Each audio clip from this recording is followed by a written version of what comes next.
All right, this is going to be a real quick review for Gaston Leroux's Phantom of the Opera.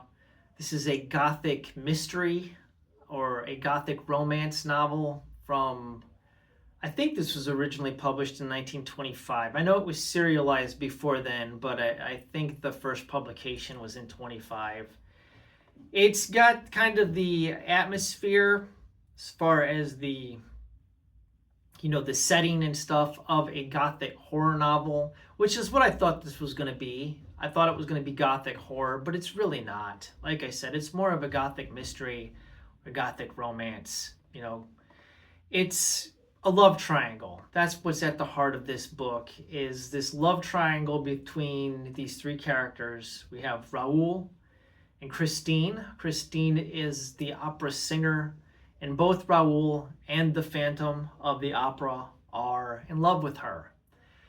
The Phantom is also known as, I think it's called the Angel of Music or something like that. I think it's the Angel of Music, where he helps Christine sing, like he gives her like opera lessons. He speaks to her in her room. He has a private box that's reserved for him because he's extorting the owners of the Paris Opera House for money. Basically, he's like, pay me or I'll cause mischief, so they pay him off. But the Opera House goes under new ownership, and that's when all the trouble starts because the new Opera House owners refuse to pay. And so the book starts out promising. It has some mystery as to who is the Phantom of the Opera or the opera ghost, but he's not a supernatural spook or anything. He's just an ugly guy. He's just a really ugly guy who wears a black mask and causes mischief. And we don't really find out anything about his character until the epilogue of the book. So you have to read all the way to the end to find out like the details of how it is that he's able to make things,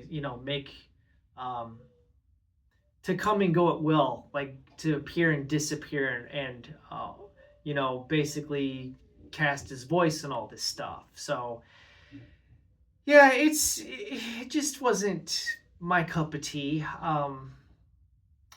I don't think that this book was very good. In fact, I thought it was pretty boring. I thought the characters were pretty boring. I thought the love triangle was pathetic.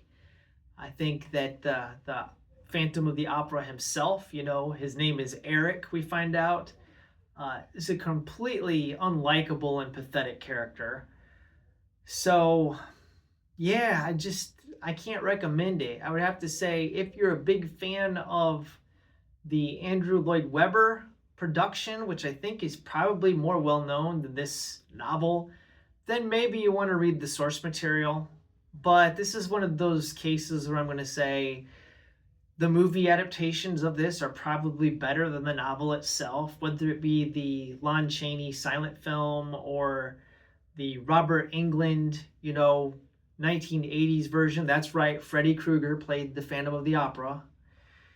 Or if you are into the Hammer films and you've seen the Hammer version of Phantom of the Opera, I think that this is probably a case where I would say watch the movies instead, because the book is just pretty darn boring.